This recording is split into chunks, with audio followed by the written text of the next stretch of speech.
Ladies and gentlemen, welcome to PAX East 2015. Now, as you know... Have you seen our lobster? Oh, man, I did not see our question lobster. Yeah, he's pretty great. Yeah, this is a premium question experience we're delivering here. All right, so we've got white envelopes. Just reach inside the lobster's body. And we've got red envelopes. I'm going to start with white. All right. I feel like I need to be on this side of you. We were trying to figure it out. It's sort of like if you get like into bed with someone, like you just sort of naturally your wife. know. Yeah. Well, you said someone. Well, if you get into bed with any person, I imagine that there's a negotiation aspect. Is that? I keep making the wrong metaphors. No, like if you go to a hotel, you know what side of the bed to sleep on, right? With whoever you happen to be sleeping with. With your wife. It's fine. I don't know. I feel like this is my side. That's you can have it, whatever. All right. Only sleep with your wife, man. I go both ways. What do we do? Garbage. Okay. Yeah, go ahead. In the inevitable Penny Arcade biopic, who's cast as each of your wives? Totally random. As your children and as Robert. Oof. This could get us in some trouble. This is the worst. This is not a white envelope question. No, it's not. He really does not understand the concept of red envelopes. All right,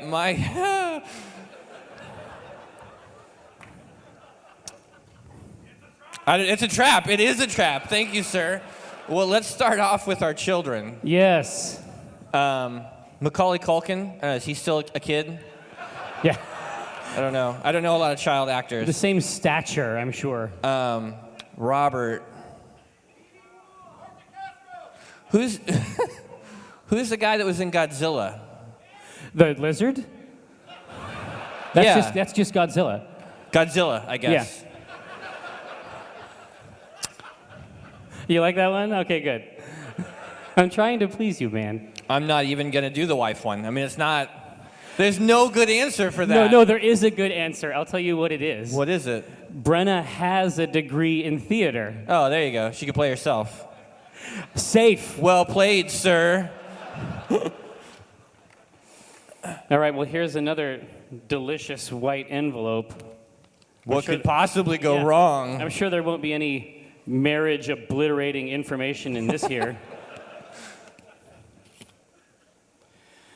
The two of you have previously stated that you stay out of the business side of Penny Arcade, which is because of the lizard. Are you following a different strategy with Thornwatch, or keeping similar roles? This is from Brian in Rochester, New York, which is a great question. I would say it's still a similar role. I mean, Mike Failauer is really the one that's handling the business side of Thornwatch. He's going to be the one that's managing the Kickstarter and all of that stuff. And there's even actually a lot more sort of division of labor in that group, whereas... because that's like a team. Like that's a team. Not typically how we do things, right? Yeah. Thornwatch is like 5 people, and everybody sort of has a specific job, and mine is really just to... I guess it's the same job I have in Penny Arcade. I come up with ideas, and then I refuse to follow through on them. And so someone else actually has to do it. Right. Well, but also the division of labor is different with Thornwatch too, because I stayed out of it for a super long time. Yeah. Like I didn't want to horn in. I don't want you to. Well, exactly. Yeah, I haven't invited you to help. I don't. Okay. Well, that was. No, I felt really bad the other day, like right before we came to PAX East. I feel really bad right now. Good. Because of like the things you said to me. They were meant to hurt you. I got an email from Kiko with like the rules sheet. Oh, there he is right there. And it was like 12:30 at night. And I'm like, oh, no, God. It's 12:47. Yeah, 12:47 at night. And he was up working on the rules for Thornwatch. And I realized that I was eating cookies and drawing. And I was like, oh. Well, he's doing a good job, though. Yeah, I feel like there's a diagram, and like eating cookies is the opposite of doing layouts. Yeah, so thank you, Kiko. Yes, he deserves it. Oh, my turn? Thanks for not making me walk onto the other side. No, I live to serve. For Tycho, have you completed your quest on building a gaming computer that can run The Witcher 3? This is from Cole in Florida. No, that's going to be my treat. Assuming I make it all the way through this convention in a single contiguous piece, I'm going to get all that stuff together and... Yeah, I know you're excited. You've been talking about Yeah. computer shit for like a month. RAM and stuff. gigs. Probably going to put the web on there. Probably. Can you get Google on there? Shit, yeah. All right. I remember my dad came, he's like, I lost my Google, son. I don't have Google anymore. Dad, I'm sure you still have Google, Dad. I guarantee it. No, it's gone. All right, well, that's a big problem then. Bigger than you. But they also have this thing where everything is theirs because they think of because they're so old and ridiculous. Yeah. They think of everything as a physical object. Right. So what he actually said was, I lost my Google. My Google. Where's my Google? He has a Google. Yeah, he has a Facebook and a Google. All right. What has happened to Twisp and Catsby? Oh, we haven't done anything with them in a while. We're very bad about using our characters. Well, yeah, our beloved IP. I mean, what has happened with the Cardboard Soup Samurai? It's been years since we did a CTS strip. 0 has happened. I try to put Div in and the FF in comics every once in a while. Yeah. But as far as Twisp and Catsby, like, we really like them. Yeah. And the stuff that we did with them already was really cool. And it's like, I don't want to, like, add, like, the bad half-assed one at the end. I feel like most of those are pretty cool, right? Twisp and Catsby is weird. Like, I feel like we can sit down and be like, we should write an Ironwood story, and then we'll write it. Whereas Twisp and Catsby sort of have to come to us. It sounds really goofy, but we have to have... Uh-oh. Yeah, well, yeah, but it means nothing. It's going to be like, what's your favorite Dorito chip? Cool Ranch. Yeah, Cooler Ranch. Okay.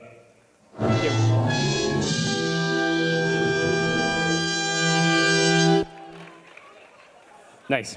Thanks, Jeebus. Okay. Well, imagine well that, done, backstage. like you open a Snickers bar. Yeah, every time. Now that you have Paxson all over the globe, what do you feel are the strengths and weaknesses of each show and location? What would you take from each to create I assume the other maybe? They got cut off. This is from Robert in Woburn. Woburn? Just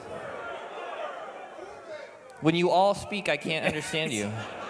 I need one person to tell me what this city is. Woburn? Okay. He's in Woburn. well, how's this? That looks like Woburn, right? I wouldn't have. Give me that one. I wouldn't have said long O on that, but you know better than me.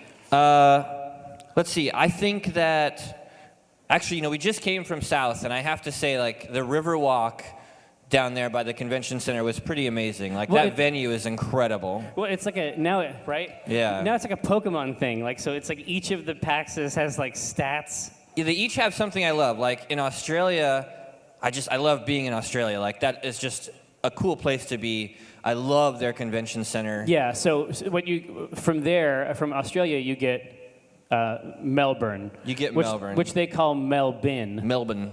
right? Yeah. So anytime a person goes to another PAX, this is something that you should know. Almost universally, the BCEC, this is considered like the flagship venue. This is the best space, And for it sure. also, yes, and it also looks like a spaceship. So that works too. Yeah, I wish we could pick up this convention center and drop it in No, Seattle. like the Terran base, right? Right. Like we should be able to the reality just is that unfold. we can all stay in it. Yeah. And then we'll just never stop having PAX. We'll just take the ship, we'll come up, and then we'll bring it down in the other towns. I mean, the only thing in Seattle, like I love Seattle because it was the first one. The best thing about Seattle is that it's 10 minutes from my house. Yeah, I live there. Other than that, like, their convention center really needs some work. Yeah, every place has something cool. Yeah. Not a red envelope. I think he doesn't think about it at No, all. I think it's a joke to him. I think that he chortles. Yeah. I think he's a chortler. All right. Now that you are producing your own RPG, at any rate, my friend Mike is, Yeah. has your relationship with WotC changed any, if at all? Wow. Now that you own your own game, can you have Thornwatch games as a recurring theater show, preferably at South? I love the idea that there's this like greater structure. But go ahead. I mean, it's your shit, right? Yeah, I think once the game is actually done, there's no reason that we couldn't do something similar to Acquisitions Inc. I mean, that be- we know all the people that are involved. But yeah, obviously getting a hold of the license might be tough. Yeah. And I hear Jerry Holkins is super busy. He might not be able to do it. Yeah, but that would be a really weird way to do Thornwatch stories. Yeah, do them as Like actually, live shows. Actually do the stories as theater. Yeah. I don't know. I say really, yes. And Yeah.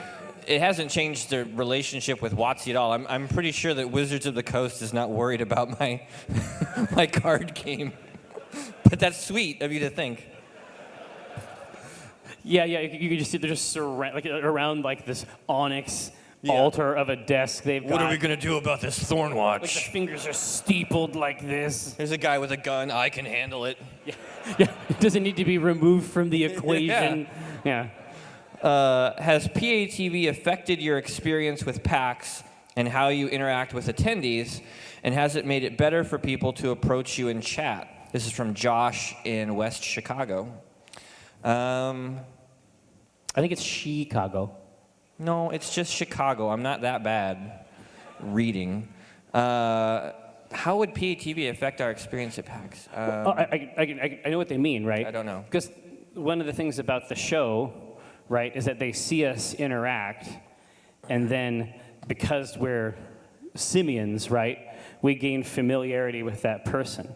So we're wondering, what he's wondering, right, is does it make people more likely, does it make them more familiar and comfortable with us? Sometimes. That might be. Yeah, it depends on the person. If anything, I would say that the pins have made it easier for people to approach us. No, the pin ritual, Yeah, because it has a start point and an end point. right. And so it's not hard to do. It's friendly. You can have a conversation like during that. It gives you a reason for us Right. to have a little conversation. It's like a set of parentheses around it, right? Yeah. Really, Van? Bless you. Speaking of PATV, he's just down there sneezing away. Awesome.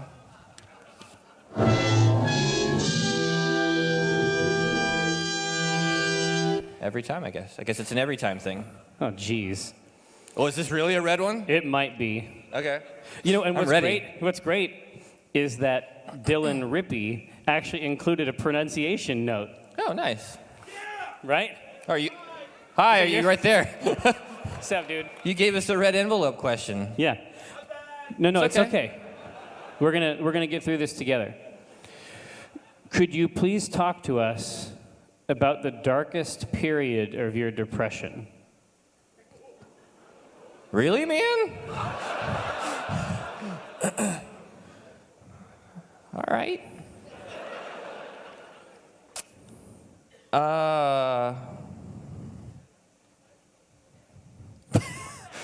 No, Dude. we don't have to skip it. We don't have to skip it. I can No. do this. We can do this. We're all family. We love you too. Honestly, I will say that I didn't realize I was depressed. Oh no, yeah, you just I think- thought that you were weird. Yeah, I recognized that I had anxiety and that I was scared all the time and worried all the time.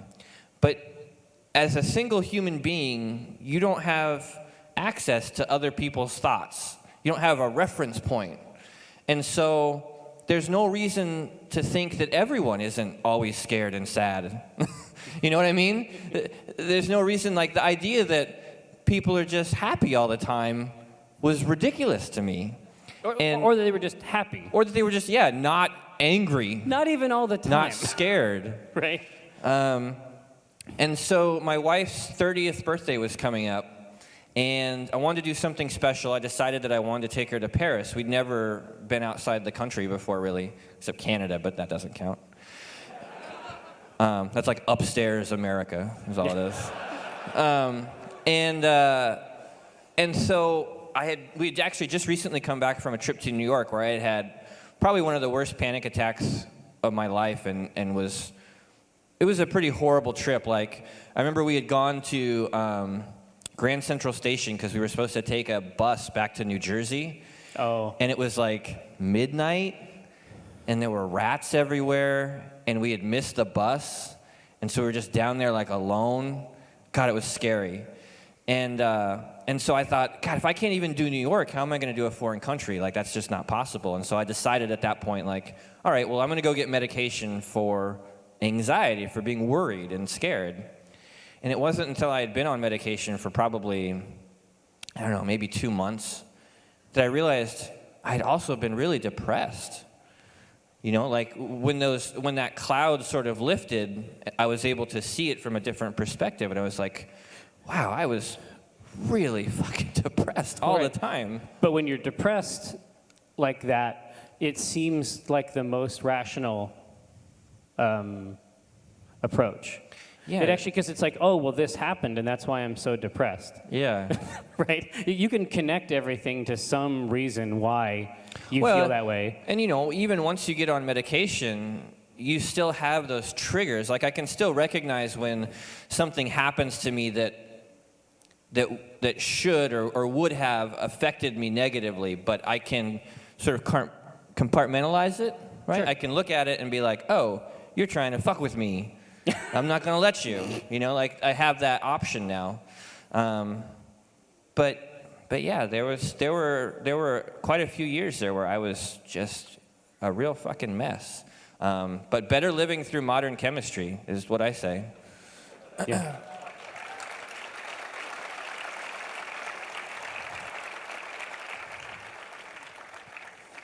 Are you satisfied? I guess I would end that by saying, if you feel that way, I would urge you to go and talk to somebody. Yeah.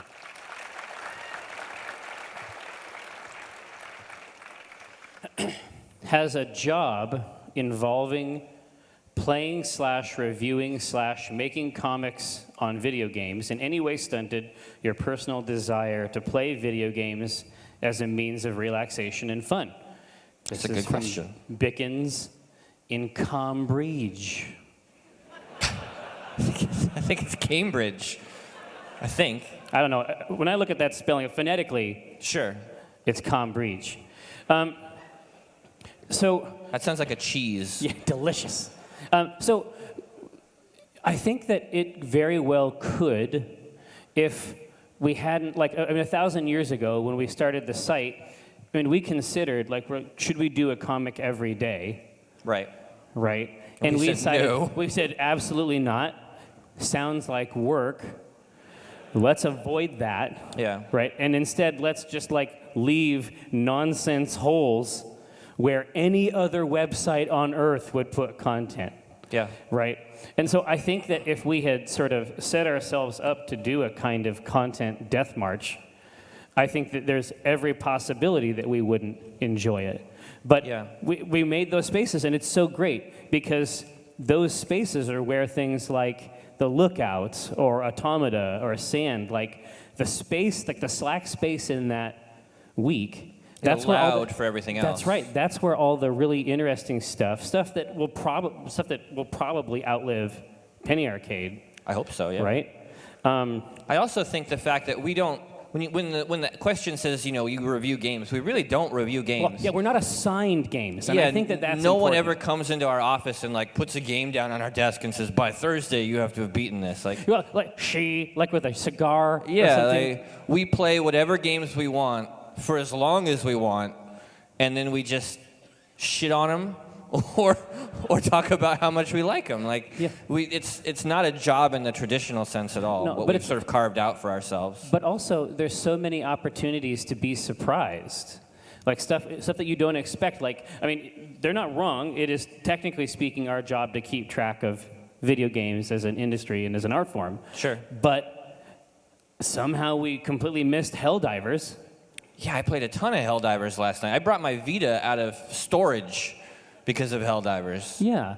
Or like Darkest Dungeon. I mean, that came, I mean, I had no, exactly, right? Yeah. Like, I think that if you are getting tired of games, it's probably not a problem with the games. Yeah. Would be my suspicion. Give me that.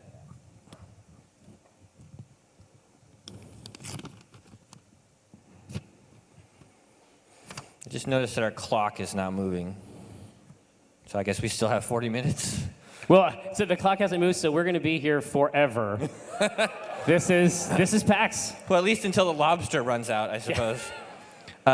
What is your biggest non-professional regret in life?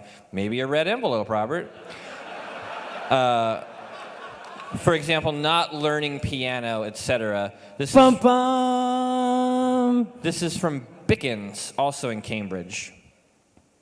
Biggest non-professional regret in life. Yeah. So not related to Penny Arcade, like related to human life. I regret not taking advantage of the opportunity I had to go to college. I think that I'm in a pretty good spot now, but I had an opportunity there and I really just blew it. I just fucked around and wasted it, and I do still regret that. Yeah, I really miss writing songs, I guess. Oh yeah, you never made a band. Yeah, I mean, because in my mind I had the template where I would do IT stuff and fix library computers, and then I would come home, and then at night Put on the makeup. Yeah, exactly. No, it's not like the that. eyeliner. No. Boots. No. And then I would go play dive bars. Yeah. You know, with my friends at night. Like that. And you did for a while. I did, and it was pretty good. And now I miss that. Yeah, I watched you play in some real shitholes. Yeah. Well, the best, you didn't drink a drop either. No, I didn't like to drink. That's the only thing that allows you to survive in that environment. Yeah. Yeah, I remember when Ichabod's, that place you used to play, burned down. Yeah. And I think it was he burned better. it down. Yeah, for the insurance money, but yeah. Oh, did he really burn it down? Yeah, that's my understanding. Oh, wow. So he didn't like the bar either, basically. Apparently not. Oh. Let's see what we got. You could still start a band, though. Yeah. If you wanted to. Like, all right. My grandpa's got some costumes in the attic. I can play a little guitar. No, I can't actually. But You play the banjo? I can play the banjo. Yeah, you can still go to college, I guess. That's true. I guess I could, but I'm fucking rich already. I don't care. What is your favorite part? It's not necessary. What am I gonna do? All right. What is your favorite part of PAX East? I would go to college like for tact. I would see if they had a tact degree Oh, or pronunciation. It's up to you. that's not gonna happen. What is your favorite part of PAX East? This is from Joseph in New Hampshire. Sounds like a pleasant little burg. Yeah. Let's see. My favorite part of PAX East. I know what. I'll Why don't do you mine, go- and you then go you first. Yeah, you I'm thinking. cogitate. So, What? yep. You could also go to college for words.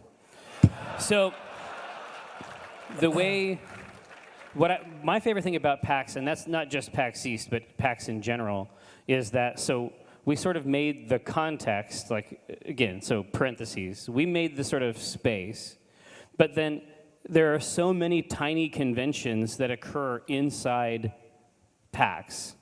So I know that, you know, when I leave my hotel and I walk through the mezzanine, like over in the Westin, I know that there is a tiny convention happening there, and it's only one table big.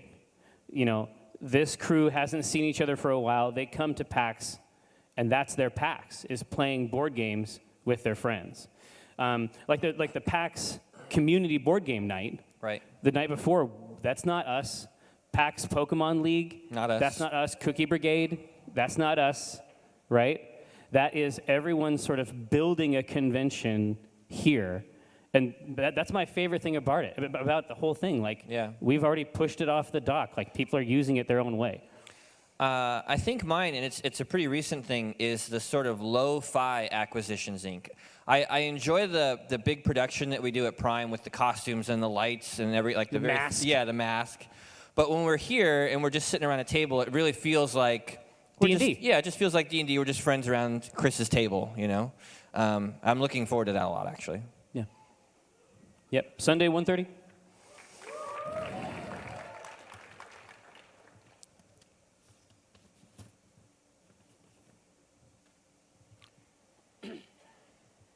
Jerry. That's you. That's me. At PAX South, you mentioned that you occasionally have a 2-hour commute home. I'm assuming that's 2 hours one way. What in the hell do you do in the car for 4 hours a day? NPR, podcasts, road rage fantasies. You do books on tape now, right? Yes. So I've been through several different strategies to try to manage it. The first strategy I had was to read a book called Traffic that could sort of like explain what the fuck was happening. Because I find that it helps me deal with something if I can at least perceive at the edges that there's some kind of a system to it, even if it's a bad, dumb system. And then these days, eventually I figured out that one of the reasons I was having a hard time writing the Lookouts book, and this is weird, but one of the reasons I was having a hard time is that I stopped reading for pleasure. And so I had to get books back in there somehow, and where books are fitting now is on the drive in and the drive home with Audible, like audiobooks. What was the last one that you listened to? The last one that I listened to Annihilation. This is the Jeff Vandermeer Southern Reach trilogy. So I listened to Annihilation, and then I listened to Authority, and now I'm working through Acceptance. But yeah, you need the books because when you're listening to the book, you'll be like, oh, that's a good idea, or how did this even get published? And either one of those feelings is something that you can It's put useful. to work. Yeah. Yeah, dun dun. You know what I mean? Yeah, I know. Oh, is it only when I open it? Here, let's see. Here, this is science. This is a scientific test. No, I haven't touched it. One gets the impression that we are a part of some kind of experiment. Gabe and Tycho. Oh, it's for us. How convenient. I noticed you're starting to get old. Yeah. Paul, are you here right now? Did He's he use not a even fucking here. device? I mean, how is he able to determine this? As you get older, what gets harder? I don't know if he's trying to make a joke. This is from Paul in Norwich. As you get older, we've had this conversation a lot recently, actually, about feeling old. I guess what gets harder is so many. It just you feel old sometimes. Relating to young people, I remember as a young person, like listening to music and watching movies and thinking like, oh, the stuff that I watch is so cool and so progressive. And there's nothing that my kids will do that I won't like. Like I knew that my parents were old and they didn't like the things I liked. Yeah. But I'm like, my kids are gonna be into all the cool stuff that I like. Yeah. And right. that's not the case. Sure. Like Def Leppard, Yeah. you know. They just watch YouTube like it was television. And they tell me about famous people that I've never heard of, like Markiplier. Like, I don't... Or Captain Sparkles. Yeah, I don't understand them at all. It happens so fast. It really does. Yeah. Well, what's the hardest thing for you, old man? I have to pee like every 5 minutes. What is that about? I'm peeing right now. Is it, yeah. Every 5 fucking minutes. It's like everything just loosens up down there. Jerry, let's talk beer. Ooh. What are your current favorites? Can I share some New England beer magic with you? Absolutely. I'm wondering. Joey, are you here? All right. Hey, there he we're is. We're gonna fix this fucking problem, man.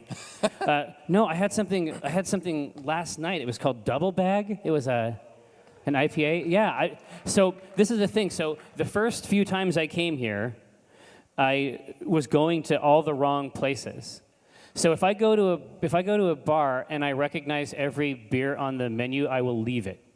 Like I want to, even if it's bad. Like I need to incorporate new beer data all the time. And so I finally got to a place that had a bunch of shit that I didn't recognize, and I did not moderate. It was not a strategic evening, but I learned a lot. So come track me down, and I know exactly how to drink beer. I'll show you.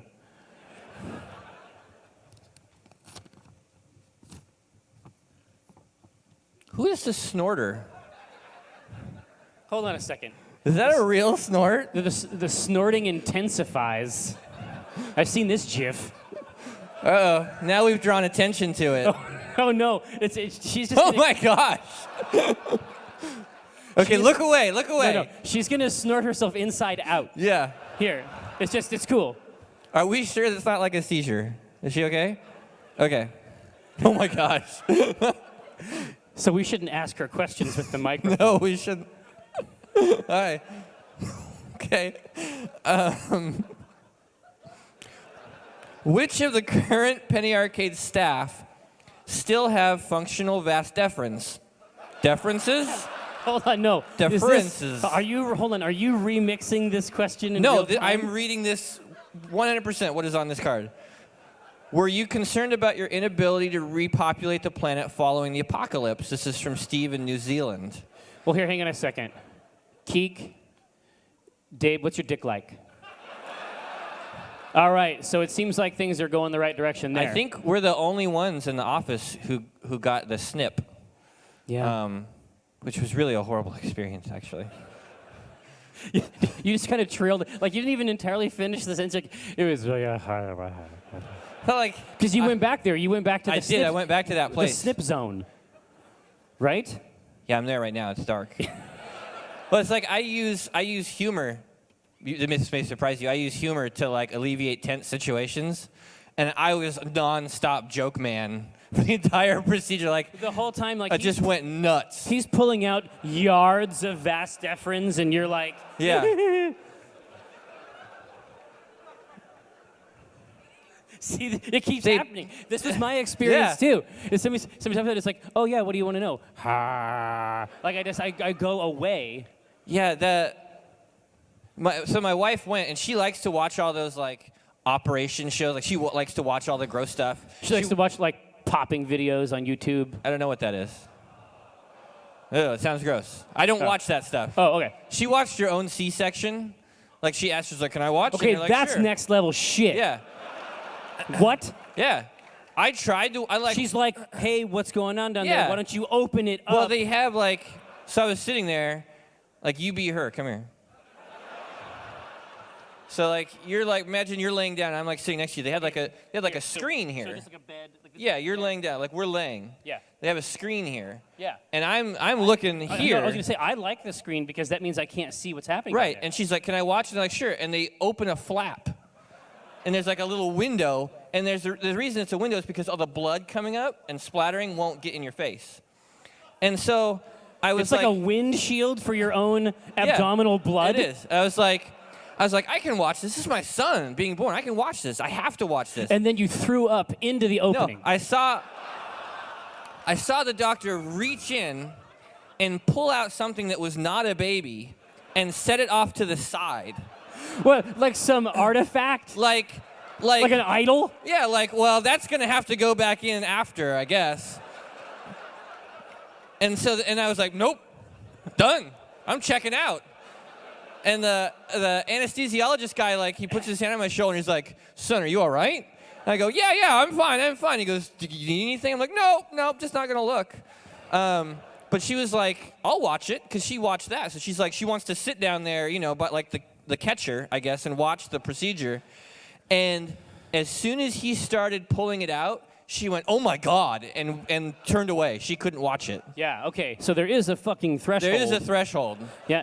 So my friend Ryan had like the vasectomy done, right? Yeah. And so he watched it too. How do you? I don't know how. And it sounds like the dude was like some kind of fucking jongleur because he's like, well, what's going to happen? Like, do they ever connect back up? And the guy's like, oh, yeah.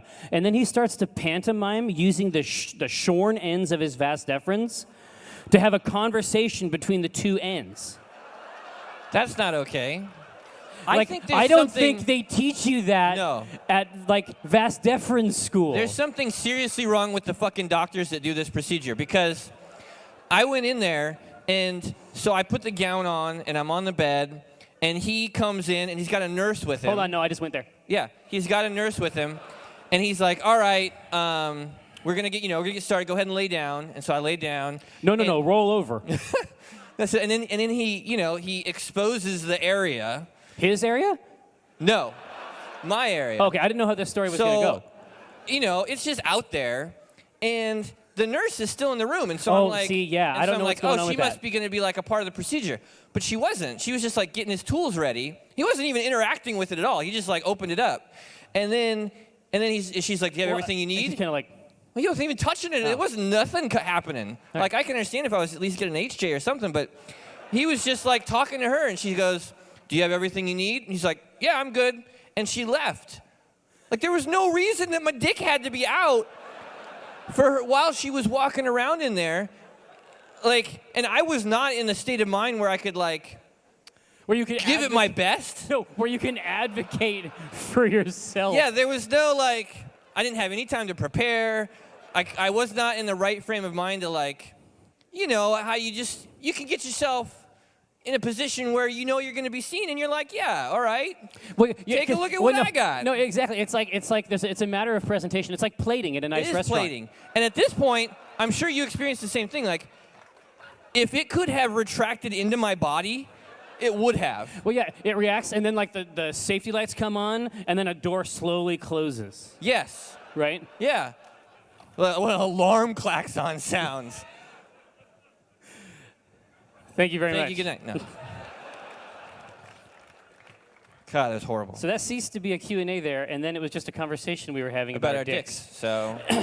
Jerry, have you considered an activity similar to what Mike is doing with his sketches? He can't draw. Yeah. That would be a waste of time. And no, it'd be a waste of paper. It'd be a waste of paper. It'd be a waste of the materials, you sully. For example, you could start a notebook and fill it with poems, songs, stories you would write during the week and then share it on the site on Mondays, much like Mike does with his sketchbook. That's a cool idea. Yeah, you have a lot of fans who would love to see something like this, even if it is raw and rife with typos. This is from Kyle, Winchester, VA. So part of the reason I was able to get the first chapter of Lookouts done is because at PAX South, someone had basically challenged me to do something that I had been meaning to do but hadn't. And that gave me a timeline. And so as long as I have a timeline, I feel like I could do anything. But it's a matter of getting that timeline in place so that I can rely on it. But If you said that, hey, every Monday when I post my sketch dump, you're going to post a little notebook thing or whatever. Yeah, I feel like that would be a really poem or whatever. That would be a really good idea. Yeah, I think so. It'd be a good practice. You should do it. Yeah. Oh, thank you.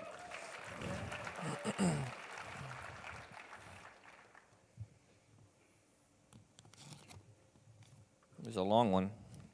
Both sides. You both create consistent content of 3 comics posts each week, as well as additional projects on a reliable basis. But have you ever pushed out work that you felt was just phoned in? Oh, yeah, all the time. If so, what specific comic/post or project was it, and what are your thoughts about the work? We have a term for this. It's called a JPEG, right? It's called a JPEG. We'll finish a comic, because sometimes it's hard. Like, it's really hard to come up with a joke. Right, or you will like it and you were wrong. Yeah. And That they'd be happens like, too. Did we make a comic today? We made a JPEG today. Look, that much we can say. Right. As far as picking out specific ones. I don't know. You know to read them. Just read them. You'll find one. Trust me. Yeah. Dun dun dun. You see, now we're doing it. Like they've. Yeah. Oh, it's the remix. Oh, come on. Chopped and screwed. All right. So. Is this a real red one? No, I don't know. In the past, you've discussed how you don't think that social media is a net positive for people. Is net positive a pun in this case? Oh. Why do you continue to use it? Does Robert make you for brand purposes? No. Robert Pretty rare wouldn't that Robert makes us do anything. Robert wouldn't get very far with that. God bless him. Yeah. Tries. For me, I find specifically with Twitter, like I find the format interesting. I find the limitations of the format, and it's exactly the same as I find the 3-panel comic as a set of limitations. A limit is interesting. It's interesting. Being able to do anything you want actually sucks. As a creative like template, it sucks. Anytime I've been given like the sky as the limit, I just sit there. It's paralyzing. Yeah. But no, as far as like it being a net positive for people or for society, I feel like I get a lot more real communication done at PAX, at a PAX show, than I would in months of time of interacting via raw text. I feel like as an animal, you know what I mean? As an animal, we're not super good at that yet, and it's not hard to find examples of how bad we are at it. Yeah. Right? I mean, for me, I still use it, but I use it differently than I used to. Like, it's more of a way for me to project the work I'm doing and sort of communicate rather than have it be a two-way thing. Just because, like, psychologically, I'm not being exposed to that kind of abuse is difficult. And even though they're strangers and they're trolls, there's nothing that says I have to read it, And I think it was that realization that sort of changed the way I look at Twitter. But also, it's very easy to get the wrong impression of people on there and sort of build up ideas of what they are just based on their 140-character tweets. Like, there are people that... You can make a very effective knife in 140 characters. Yeah. Like, specifically, lately I've noticed, like, Ben from PAR, Ben Kuchera, he gets a lot of shit.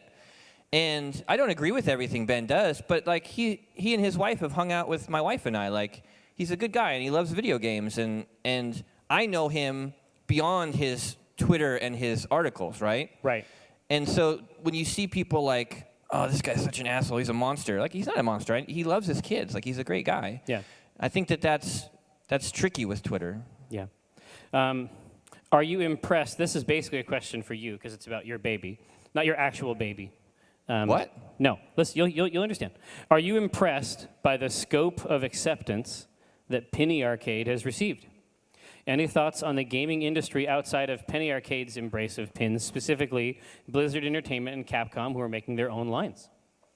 Well, first of all, yeah, I'm super excited. Like, it's crazy. The first post I did about Penny Arcade, I think I said, hey, we're going to start off with Penny Arcade pins, but in, my... You hope. Yeah, my fantasy version of the future, you would someday be able to go to a PAX and get, like, a Microsoft pin. And it was, like, the next year that happened. I mean, it just exploded. And so now, absolutely, when I look at all the pins that are out there, like, yesterday I walked around with Mike and Brian, and we were taking the pins to each of the booths. Oh, the actual boxes? Yeah, like, we would take, like, hey, here are your pins. And we would give them to Twitch or to Blizzard.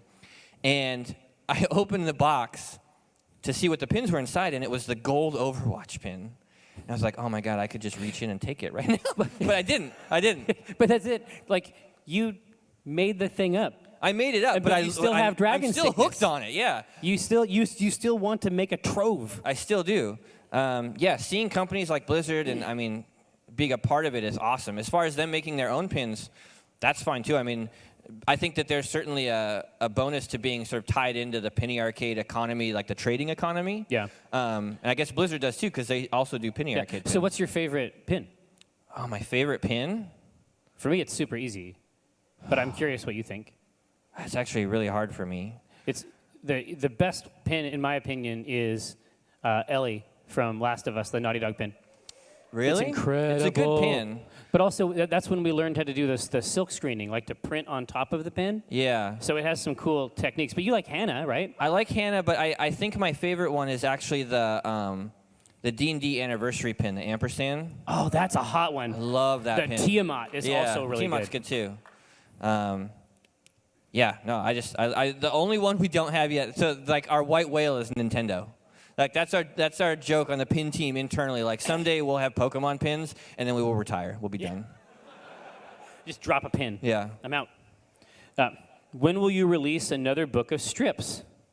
I believe the last one you did was Volume 9 with 2009 strips in it. I think I can safely say we're all craving 2010 and the strips held within. The book is written. It's just being laid out now. Then we'll print it and sell it. Have we said what the title is? I don't think so. What is it? Oh, The Fall of Penny Arcade. Yeah. But no, it's good. I think you'll like it.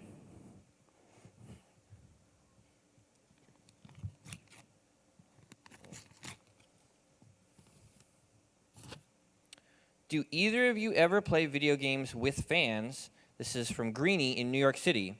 Absolutely. I've actually. Well, your like, Destiny crew was entirely composed of fans, right? Yeah, I played Destiny with fans. I played, I don't know, my friends list is mostly fans. And if someone invites me to a game, and a lot of times I will absolutely join up. The reality is that no one else in the office really plays on the PlayStation 4. And so I have no choice. Yeah, I play with fans. That's all I play with, really. Yeah, and most of what I'm playing right now is like, indie PC weirdness that doesn't necessarily have multiplayer. Yeah. Like, if I can play Nuclear Throne with another person, I will definitely do that. But you do a lot more, like, if someone in the audience is like, hey, Jerry, will you come play a game with me later today? You go do that. oh yeah, I had beers with a guy from the UK last night that I met at a PAX East. Yeah. Like, yeah, I get down on this. That would surprise me, I have to admit. Ooh. Do you think Penny Arcade's anger was necessary in the early days? I do. Well, we were angry. We were angry. I don't know to young what men. extent it was necessary. Well, no, but we I mean, were angry. I think it was necessary. I think that we were speaking to an audience that was. I think our audience has generally always been our age, right? When we started in '98, we were in our early 20s, and we were sort of angry young guys. And I think that a lot of the people that were reading Penny Arcade at that time were angry young guys, and now we're old guys with wives and kids. And I love, like, every PAX I go to, I see more families, and I absolutely love it. Like, I love that PAX is now a place where people who started reading Penny Arcade in '98 or '99 are bringing their kids now to play games with them. Like, it's amazing. Yeah. But back then also, like, most of the channels were very official. Most of the channels for information about games were very official and very professionalized. Now, between YouTube, Twitter, like, the floor has come up a little bit. There are a lot more people now talking about games. Back then, that voice didn't exist really, not in any real published way, right? Yeah, definitely the barrier to entry is much lower now. But the Penny Arcade voice has just always been our voice. It's always just changed over the years. Out of everyone in the Penny Arcade company, who do you think will win in an all-out battle royale fist fight? Oh, Eric now. Eric Branham. Yeah. So the new Biceps is his nickname, yeah. Eric Branham, are you here?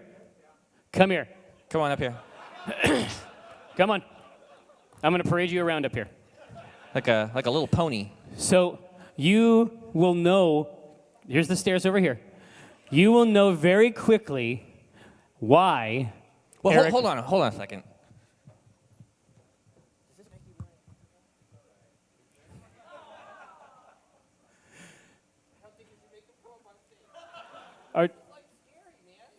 It is? Is this scary to be on stage? Yeah, you might as well just finish the trip. Come on. This is Eric. He's one of our new guys. We say that he's in charge of beat boops, which is basically computer stuff. So if you can read Penny Arcade, it's thanks to him. Yeah, and if you can't read Penny Arcade, it's his fucking fault. All right, thanks, Bart. Right down All there. But he's got huge fucking arms. The guy is like, I heard him actually in the gym, because our office is right above the gym. Yeah. And I heard him the other morning. I came in, I was working on my news post, and I could hear him down there, and he was working out so hard that he was going like, ugh! Like, I never do that. Like, Yeah. I'll like, you know, go down there and like exercise or walk on the treadmill, but I've never been like, ugh, ugh. Like, I never do that. Maybe I should. Well, yeah, look at the results. I'm not doing it right. No, And anyway. I'm not swole like that. No, so I'll play ping pong against him, and then every now and then he'll move his body in like a human way that is just completely unrecognizable to me. Yeah. He looks like the model that you would like pose to like do a perfect human. Right. You know what I mean? Yeah. I don't know. He's All of his ratios are just amazing. He's an incredible specimen. And he's single, ladies. He is. Oh God, you know what? He was working on his online dating profile the other day, and This is way worse than bringing him on stage. You understand that, right? Nah, you're fucked, Eric. Welcome to Penny Arcade. Allison from the warehouse, she was helping him, and she came into the office and she's like, Mike, you know about Eric? You know what he does? And I go, no, I don't know what he does. She goes, he wears toe shoes. And I go, that's not okay. Oh, like Vibrams? Yeah, like toe shoes Yeah. that have like toe spots. And she's like, he has to put that in his profile. Women have to know about that before they go on a date with him, right? And I was like, oh yeah, absolutely. That's something you mention ahead of time. You don't just show up to a date with toe shoes on. It's a deal breaker. It's a deal breaker, absolutely. And I thought we were like joking, and I went back and I was talking to Kara about it, and I go, yeah, we had this funny conversation, and it was a really good joke. And Kara's like, oh no, absolutely, I would want to know about toe shoes ahead of time. So ladies, if you love toe shoes, he's right there. I can handle the intro. Toe socks too. He doubles up, absolutely. Nice, bro. What's the deal with PATV? When's that shit coming back? This is from NB Caffeine on Hoth. Wow. Yeah, nice. Yeah, indeed. Oh. So, yeah, I mean, it'll be back. We'll be back in a different way. I don't know if I can. This is a weird thing. I can't really talk about. Yeah. We don't do a lot of secret stuff, but that is something that's in the works right now, and we actually can't talk about. Yeah. It's coming back, though. It's cool. You like it. Based on your proximity to developers, etc., do you think there's any chance of a hardcore MMO ever being released in the near future? And by hardcore, I refer to an MMO with permanent ramifications for both the players and the NPCs, i.e., if you die or kill any NPC, it stays dead, and actions have actual ramifications for not just the individual player, but the world at large. I think Sounds like that person should make that game. yeah. I know that when developers experiment with permadeath in high stakes, high time investment environments like an MMO, like I know Wizardry came out and it had permadeath. Yeah. I think that really, really freaks people out.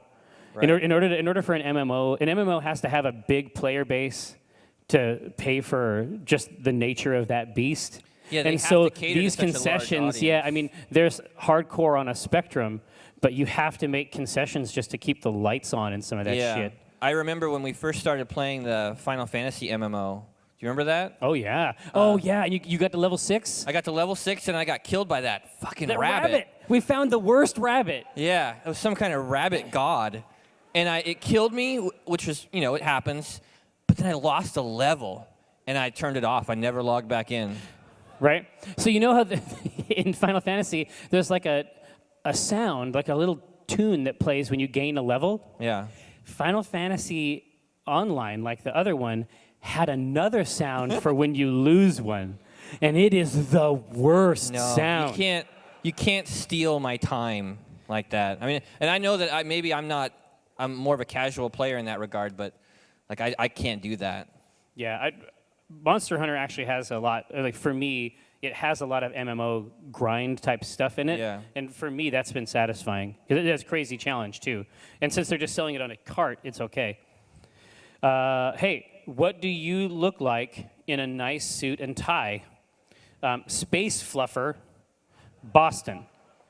There's we wear pictures 'em- of us from the Child's Play. Yeah, it auction. shouldn't be super hard to find it. Because we do like the prom style photo booth. Yeah, we only do it once a year. We dress up once a year. Well, one time we remember for Spy Party, when Spy Party was the final Oh, game that's of the right. Omegathon. We came out on stage We, in the tux. we came out in tracksuits. Right. In like tearaway tracksuits. Yeah, it's always fun to go to the Child's Play auction because, you see a lot of the same faces that you see at PAX, but everybody's like done up, like beautiful dresses, amazing suits, but it's the same faces, it's the same nerds, and we all are just like having this like dress up party, it feels like almost. Well, it's like in Guild Wars 2 when people have their town clothes on. Their town clothes, yeah.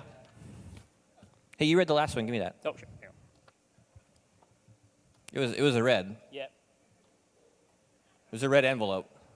Yeah, I know.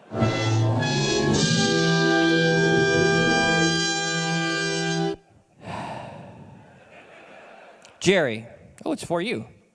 At PAX South, you mentioned that going to the gym was helping you out with your brain space issues. Yes. And that you were no longer taking medication. Congratulations. thanks. Is this part of your motivation to continue exercising, or is getting yoked enough of a goal to put your ass on the bench every day? Hold on. Was it bulked or yoked? Yoked. Yoked. This is from Brian in Rochester. Yeah, I would say I get semi-yoked. No, man, you're getting super yoked. You go every day. You're in the gym. Yeah. I'm super impressed. That's Yeah. hard to do. Well, no, but with the alternative, so for me, the medicine was really important. Yeah. I need to have the medicine so that I don't get the sense that the universe is a equation that has no place for me in it. It is a terrible feeling. Yeah. And if I can move a heavy thing back and forth for 45 minutes and not feel that way, and I get the rest of the corollary benefits, it's absolutely worth doing. Yeah. But I get totally nuts in there. Not obviously not Branham nuts, No. ladies. But if somebody comes in, if somebody opens the door to the gym, I literally forget that there is anything outside the gym. In my mind, it's just darkness. Yeah. It's a very, very weird. I spent the first 35 years. Here you go. Trying to forget that I had a body. Right. That was not a good policy. It had ramifications. It had ramifications. It just says, spoil something for me. Brian in Rochester. Spoil something. I would hate to spoil something for him and spoil it for other people too, Can we spoil it? See, they want to get spoiled. Well, at least those two guys do. What do you want to spoil? It doesn't matter. That's got to be real. We should really spoil something. Something of ours? Something. I thought Well, we of could some- spoil something we of could ours. spoil something of ours. What do you want to spoil? Thornwatch thing? That's kind of a cool spoiler. I could spoil Yeah. Thornwatch. Which spoiler? The Lookouts part of it or the... Either one.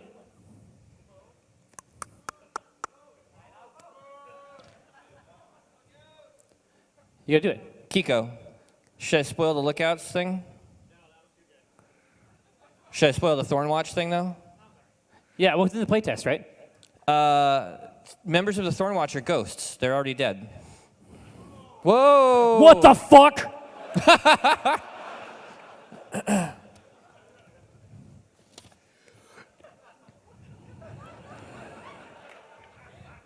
How do you nah. How do you It's such a weird job, Michael. It is a weird job. How do you think gaming and entertainment in general will be affected by the coming Internet of Things advancements? Will automated houses and Wi-Fi sensor-enabled clothing be an attractive platform for game developers?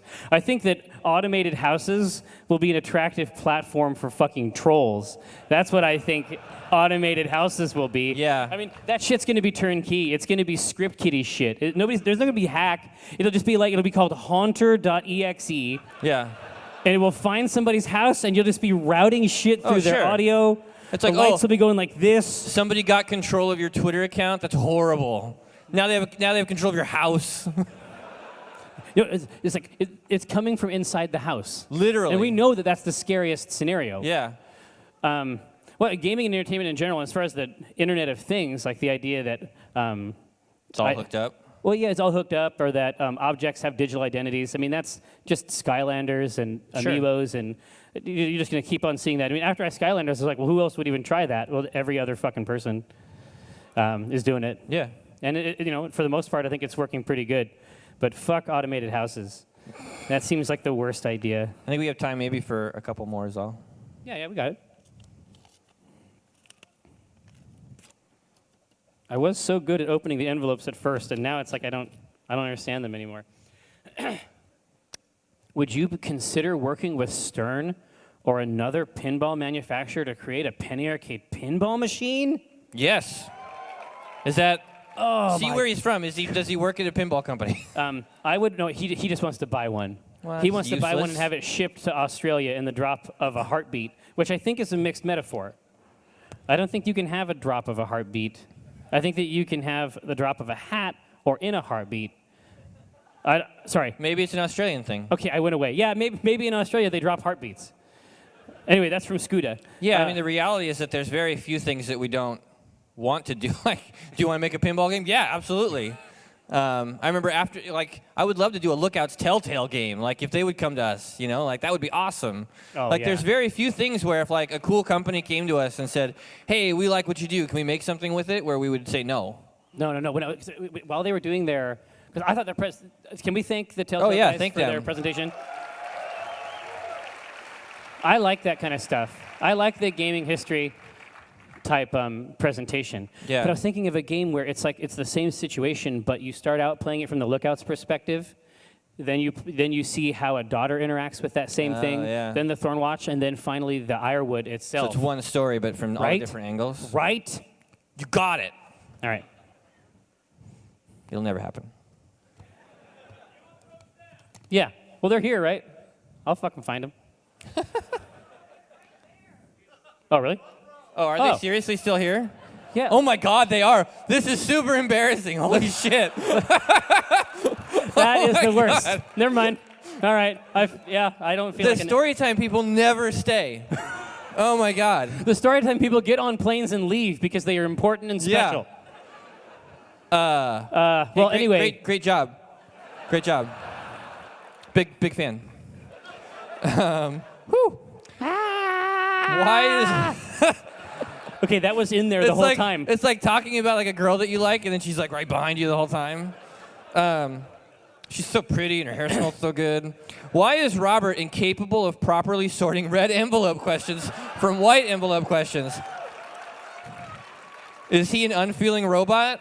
This is Light Rider in Texas. The thing about Robert is that he, I think, enjoys jokes more than people realize. Oh no! See, we have talked about this before. So Like this he- is the funny thing. So we often have interactions with people who are in their group the funny one. Right. Like when Right. you come to Penny Arcade, it's sort of tricky because like there's a lot of the funny ones, and generally Jerry and I, if someone is too funny, we'll just fire that person. Yeah. It's happened. Get the fuck out. Yeah. Right? Hey, look at what's our fucking job? Fix the computers. But Robert in his group is the funny one. Can you believe that? Well, and he's funny in our group too. Like when it's the three of us. Sure, he's super funny, but he loves jokes, and so I think to him, this is a goddamn joke. I think it's the best joke. Yes. We should end with a red just to make it, Just to prove the point. Absolutely.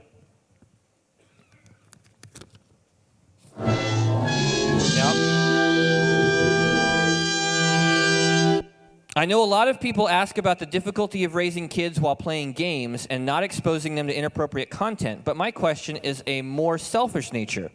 Is it difficult to find time to game as much as you want while having kids? Do you ever find yourself wishing for more free time to game and goof off? Not red. That's super easy. No, we can manage that shit. Yeah, I mean, you play different games when they're awake than you do when they're asleep. That part's pretty. That's pretty turnkey. I mean, that's all you do. Like, I still play a shit ton of games, but during the day I play a lot of Wii U games. A lot of Captain Toad gets played at my house. Yeah. A lot of Mario Kart gets played at my house. Well, here, I mean, let me break down for you what I consider sort of like the gold standard game experience that happens at my house. So the 3DS is open, it's on the floor. I am on the right side. My son Elliot is on the left side, and Ronya is controlling the character. So the character is based on her, it's her Pokemon trainer, Ronya, right? We will get into a fight. Elliot is flipping through the Pokedex, getting the right type match. So first he identifies the Pokemon, then he determines the right type match. Then I teach my daughter, so most of the words my daughter can read are Pokemon types. So I don't know if that's good or bad. We'll find out. I don't think there's a lot of data on that. So then she's choosing the right Pokemon to respond, and that is every night at my house at 8 o'clock. And that's a pretty good life, guys. Yeah. So, yeah. All right. I think that's all we have time for. It's true. Enjoy your PAX, ladies and gentlemen. Have a We'll see great you again. weekend, everybody.